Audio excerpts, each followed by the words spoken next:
Good evening. Good evening. I moved back here with 5 children.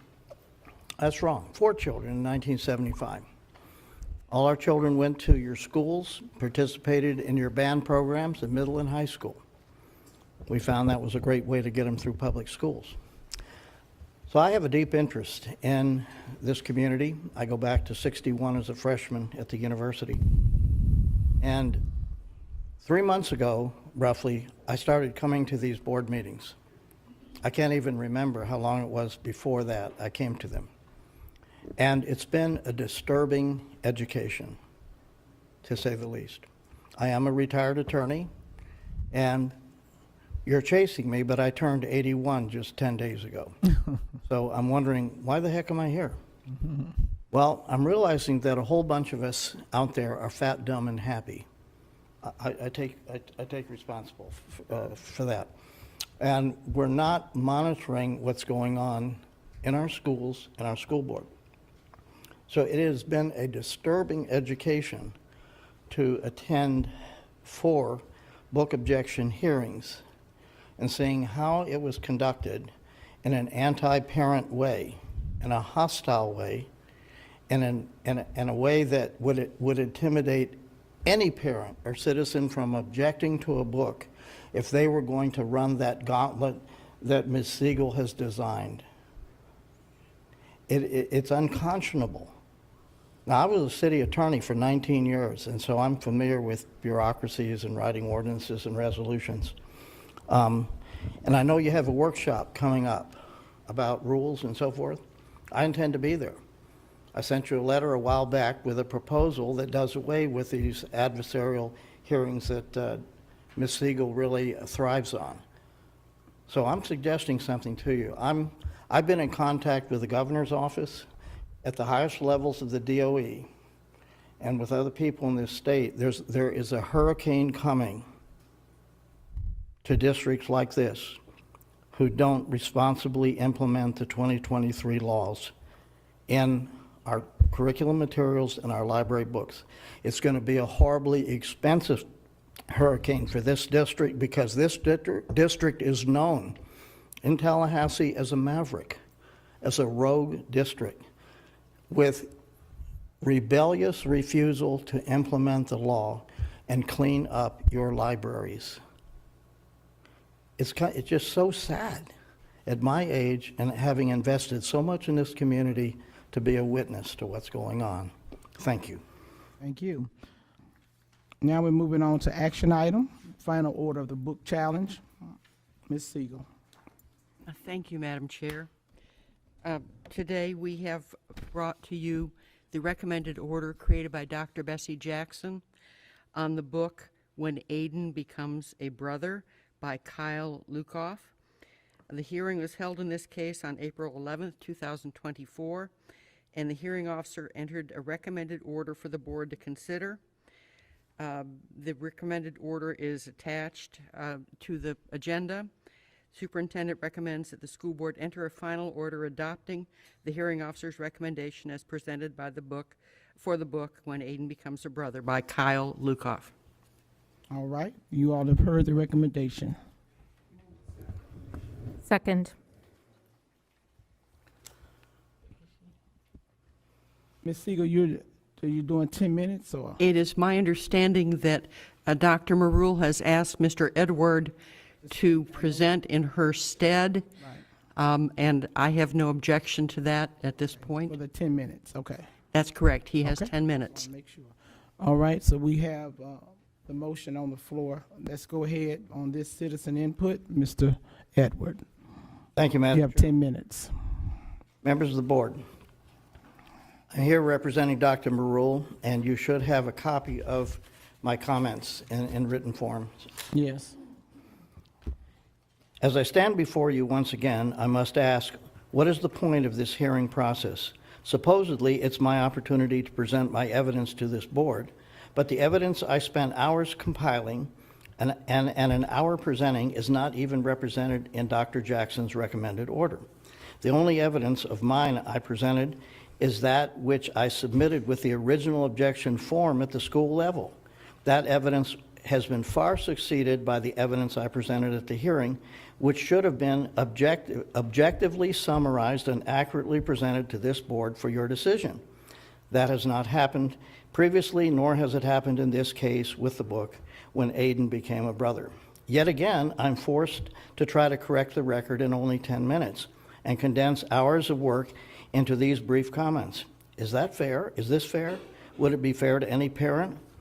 What is even worse, in the past I've had the hope, probably misguided, but hope nonetheless, you board members would view the recording of the hearing to actually hear my evidence. But in this case, the recording was corrupted and no audio was available. Given the fact that the court reporter hasn't yet submitted her transcription of the hearing, the only presentation of my evidence you have is what has been provided in this woefully deficient recommended order, which is basically none at all. This has been a complete circus and has lost any appearance of a fair, adequate process for me to proffer my book objections. Additionally, the whole hearing charade has been set up as an adversarial quasi-judicial trial of the parent who has raised legitimate concerns. This was never the intent of our legislature, which, by the way, was brought out by testimony of Senator Keith Perry, who appeared at the last hearing asking, "Why are you doing this to parents?" The DOE guidance for parent book objections clearly states parents that are challenging or objecting to materials should not have to prove that those materials are objectionable.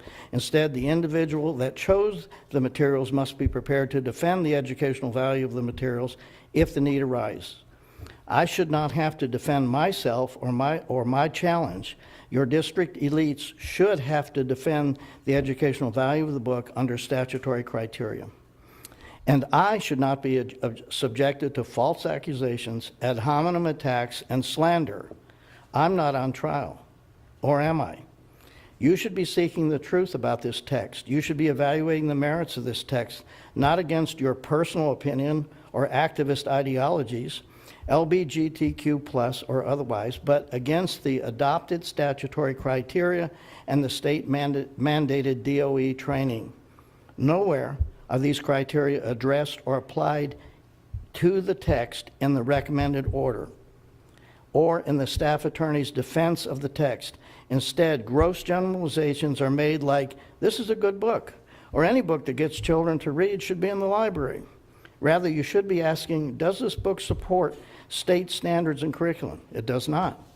Does this text avoid the use of any unsolicited theories or strategies that may lead to student indoctrination? It does, and it promotes them stealthily and insidiously. What about the educational purpose? What educational purpose does this text serve? None, since gender ideology is prohibited from instruction in K through 8 environment. To what degree will the material be supplemented in classroom instruction? Not at all. Does the circulation history indicate high reader interest? Absolutely not, but much to the contrary. Why won't you ask these questions? The staff attorney, the district media specialist, and the hearing officer won't apply these criteria because they believe you like this genre of book. You are pro-queer indoctrination of our vulnerable children. That is not how a democratic constitutional system works. You are public servants, and you're bound to and must rule under the law, those adopted in 2023. You should be held accountable for this kangaroo court. You have allowed this dysfunctional hearing process to operate these many months without once admitting its flaws and bias. I truly believe a higher authority, even a divinely just higher authority, will ultimately produce justice for our children. The only interpretable purpose for this process is to intimidate any parent who dares to raise a concern about a book's appropriateness. You like to say that I am the only parent who has these concerns. You know that's not true. There are thousands of parents just like me, but after watching what I've been through, put through time and time again, what parent in their right mind would want to make a book objection? I don't want to go through this, and neither would they. I naively fell into this unfortunate position, but the potential violation of children's minds, the violation of my civil rights, and my strong sense of justice has impelled me to continue. Because if you can do this to me, you can do this to any parent. And I, for whatever transcendental reason, was uniquely prepared to take on this challenge. I have the educational background, the certificates, the degrees, such that you can denigrate me of my qualifications, though your staff has certainly, you can't denigrate me of my qualifications, though your staff has certainly tried by mocking my media specialist certification. I earned that certificate the same way thousands of media specialists across this state have earned it. To insult me is to insult them. I also have worldly knowledge of history and philosophy to identify when Marxist and postmodern ideologies are being wielded to corrupt the literature of our school children, the literature they're allowed to read. The naivety I have encountered regarding the basic tenets of Marxism and Maoism, the complete inability of the staff attorney and the hearing officer to recognize them when they're blatantly spelled out, is beyond concerning. These are the so-called elites guiding the education of our children. How can that be? How can the staff attorney make statements like, "Oh, today's guerrillas are tomorrow's patriots," and then compare the Marxist revolutionary Zapatists, I can't pronounce it, Zapatistas, to our Tea Party patriots, all the while confusing the Zapatistas with Zapata's troops in the Mexican Civil War. There's nearly a century between those two things. It is my hope you board members are more familiar with the devastating effects of communism in the 20th century. It's estimated over 200 million combatants and non-combatants, civilians, died at the hands of totalitarian dictators in the last century. Do you want to repeat history with a new queer theory flavor? Equally damaging has been the postmodernists who claim there is no objective truth.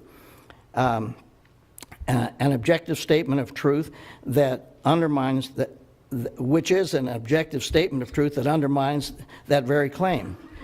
It is this postmodern ideology that has given birth to queer ideology, a political ideology that is based solely on attacking sexual and procreative social norms to the extreme of making claims that a male can become a female simply by thinking and declaring oneself to be one.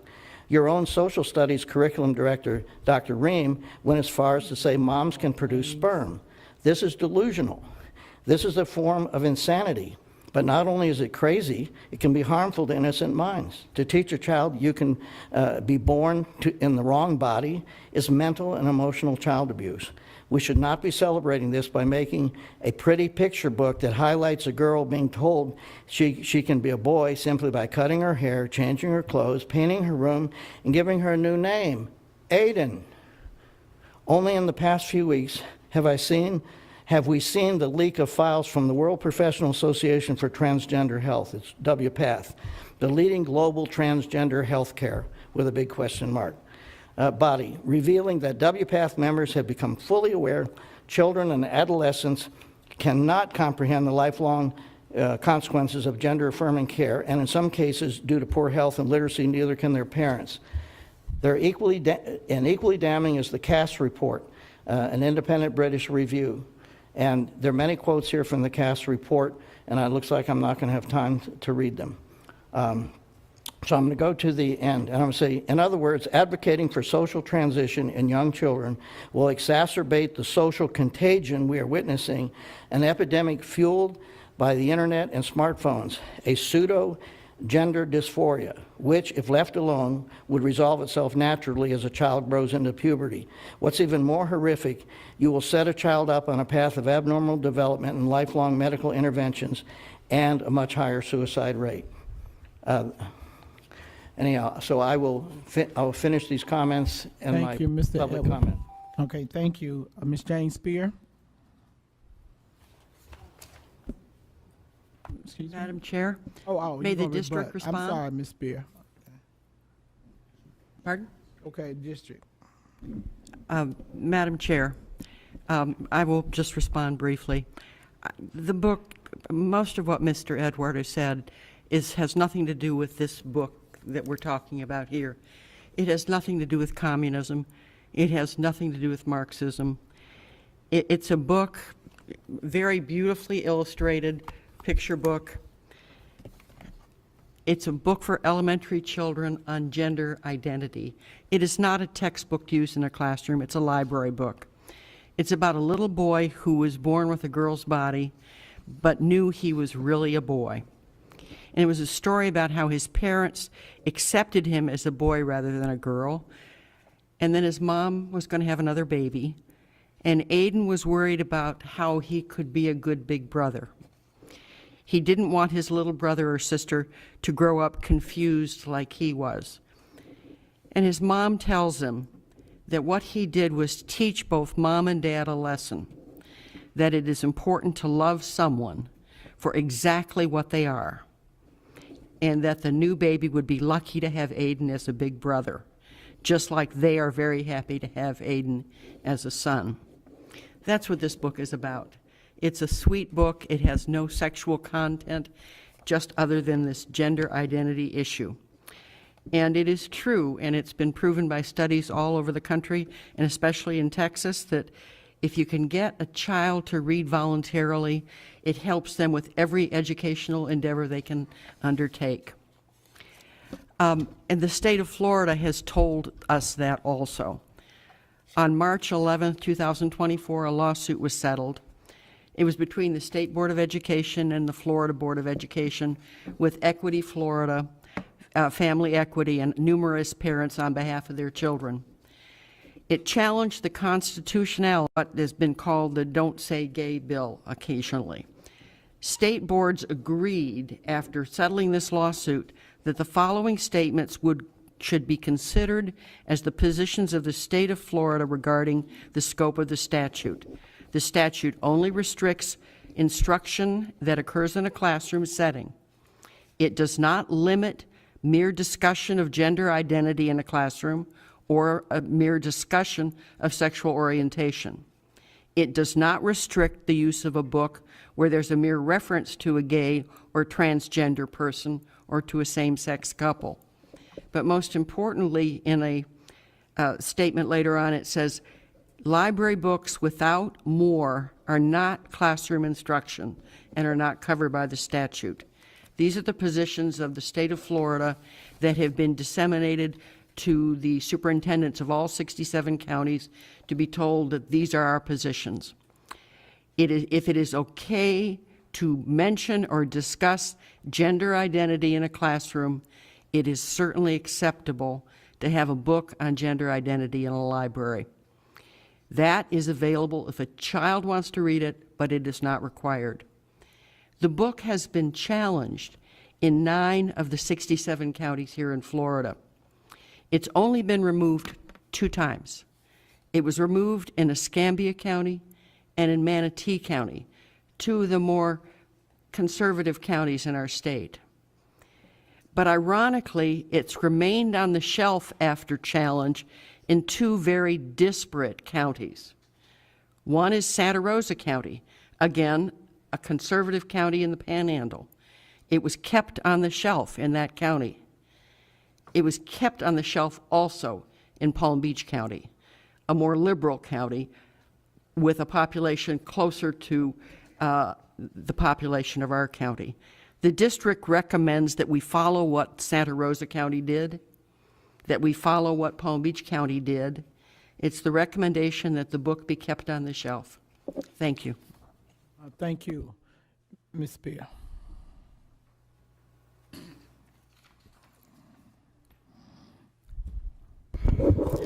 Hello, everyone. My name is Jane Spear, and I had not prepared to speak this evening. But as I listened to some of the comments made by Mr. Edwards, I believe, I am perplexed. I don't understand what he is talking about, what Dr. Marule is talking about. They swiftly go over things. They have no understanding, in my mind, of what it really, really means to be transgender and to make a transition from one sex to the other. It is nothing that is taken lightly. It is there is a lot of involvement with medical doctors and psychologists before anything can be done. I have some very good personal friends who are transgender. I know what having a book like this available in a library, what that can do to help that child grow emotionally, physically, and with greater self-confidence. So I want you all to keep that in mind. The majority of Americans, 75%, oppose all book bans.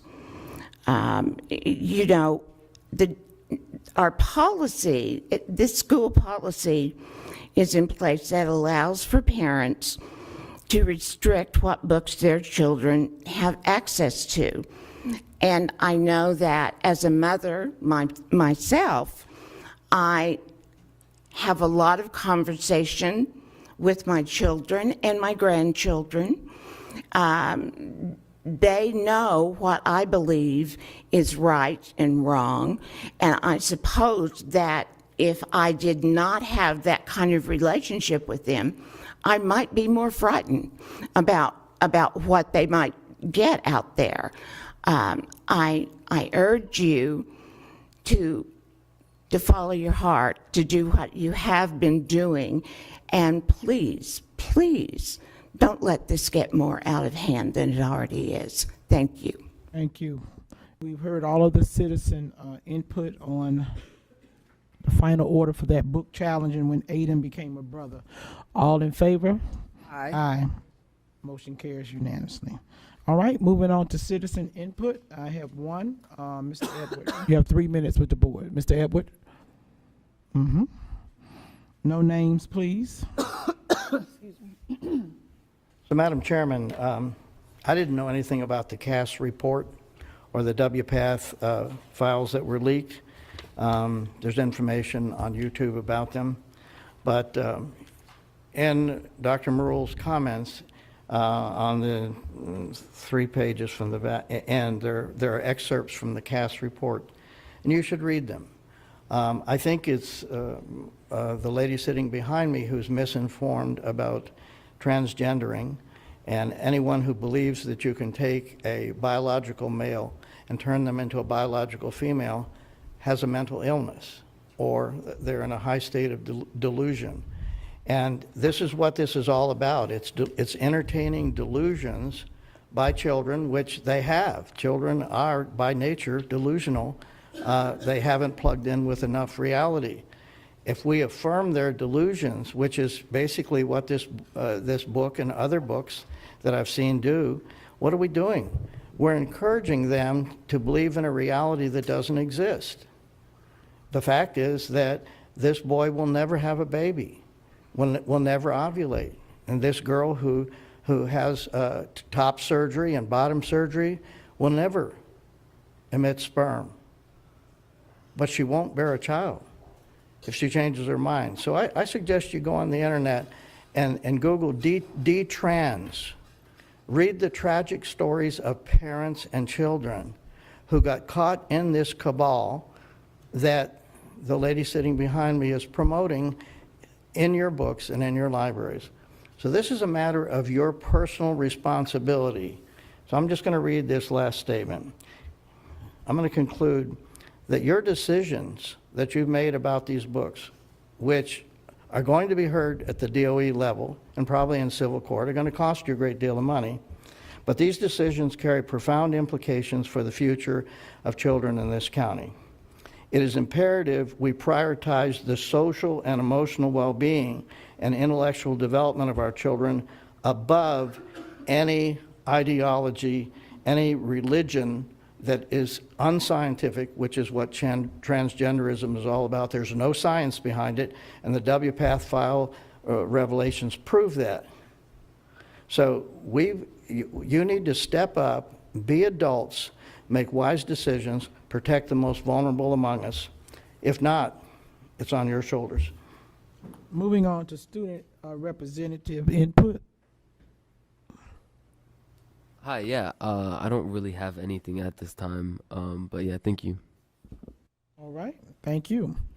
All right, moving on to superintendent, board member superintendent requests. Any requests? Seeing none. I just want to announce tomorrow we do have the workshop, so people can remember May 8th, starting at 10 a.m. We have our workshop here in the boardroom. Mr. Andrew. You have nothing? All right.